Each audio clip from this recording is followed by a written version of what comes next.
We played enough defense. 2026 is all offense.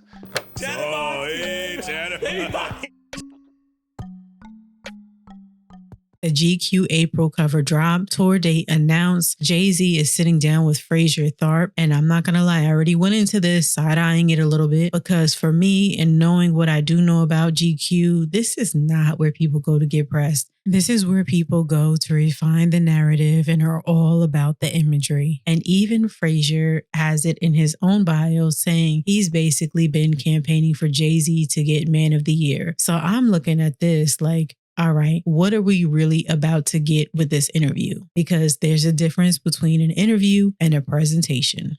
Now, before I even get into what he said, let me be clear. I am not coming at this like somebody who just discovered Jay-Z yesterday. I remember when the Dynasty dropped.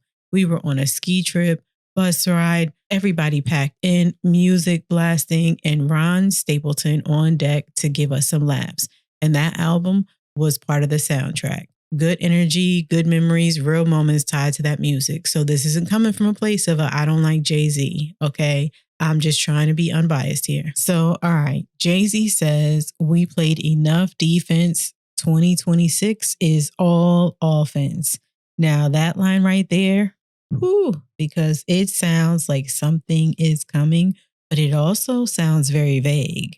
Like, what does offense actually look like to him? A new album? Tour rollout, business moves, cultural reset. He never really answers that directly, and he just frames it almost like to give us a little bit of something is coming. One thing we do know is that tour date is coming, and what is the saying? Defense wins games, but offense does what? Sells tickets. That's right. He talks about the lawsuit briefly and the effect that it had on him from having to tell his wife to the people around him, almost like trying to make him a little bit more relatable, connect the feeling. And we all know anybody can file a lawsuit about anything, but in public perception, once someone does, it puts a light on you. And then to his point is if he were to settle, he's like, he can't do that. Once you settle, people are going to assume or associate guilt with that. So from his standpoint, standing firm meant, in my opinion, protecting his reputation.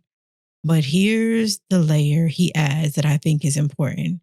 He says we're in a time now where everything is instant, consequences aren't fully considered, and social media amplifies everything. And that is so true because we see it all the time where social media doesn't just report on things, it fuels them. Hate, narratives, picking different sides, it keeps things alive way longer than they used to be, where you could let things fizzle out. We're always going to circle back to that. So now this is where I had to pause and I rewound it back a couple times. Jay-Z says nothing is happening to you, it's happening for you. There is no good or bad, things just happen. And I get the concept in a self-help book type of way. It gives very much the books that he says he was reading, Seed of the Soul, Celestine Prophecy, perspective-driven thinking. But let's be real for a second. That philosophy only works when you're not in the middle of real life devastation. I mean, look around you. Tell that to someone who has lost a child, someone who has lost their parent, someone who has gotten a diagnosis, someone who is struggling to survive, a parent who is trying to put two pennies together to feed their child. The world we're in, the climate we're in, you can't just frame everything in a thought of what's for you is for you, like it's meant for you, because explain that type of thinking to all of those people in those examples that I gave you. And he may have been talking about it more in a personal experience as far as, self-growth and evolution. And I get it as far as that. But if you're taking that to mean a blanket statement to apply it for all things, I don't think that is true. And so I want to give pushback on that thought. Now, yes, some people turn pain into purpose, but that doesn't make the pain neutral. And that doesn't, in my opinion, always make the pain something for you. And this is where the interview starts to feel less like reflection and more like positioning, more like PR. Now, let's talk about the visuals, because I think they're doing a lot of the talking here without saying much. You've got Jay-Z holding a mask. his face half covered. That immediately to me reads like public versus private self, what we see versus what's real, and what he chooses to reveal. There's another image where he's sitting in a cube in this yellow room, partially lit, almost like a display case, kind of, because it's not a square, but he's inside of a square like shape that does not have any walls to it. And there's a mask above him, almost feels like it's watching. And that feels a little like the public version of him is on display. The real version is inside a controlled circle, and the audience is only seeing what's curated. To me, that image is basically saying, you're not interacting with me. You're interacting with a version of me. And not only that, a version of me I'm allowing you to know and see. So now they move on to the Kendrick versus Drake question. So, of course, we got to talk about this part. Kendrick versus Drake. You heard him say that he only chose based on who was having a monster year. And like for real, he's Jay-Z. What does that have to do with him? Jay-Z basically says battling is one of the hip hop pillars, but sometimes it can go a little too far. We all know social media, like I said before, it can turn it toxic and keep it fueled longer than it needs to. And fans and social media can also turn things into personal attacks.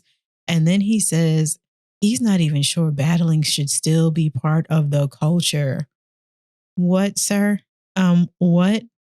Because I disagree flat out, because competition is part of what makes hip hop hip hop. Every sport to me needs a rivalry. Every artist needs pressure. The issue to me isn't battling, it's how people behave around it.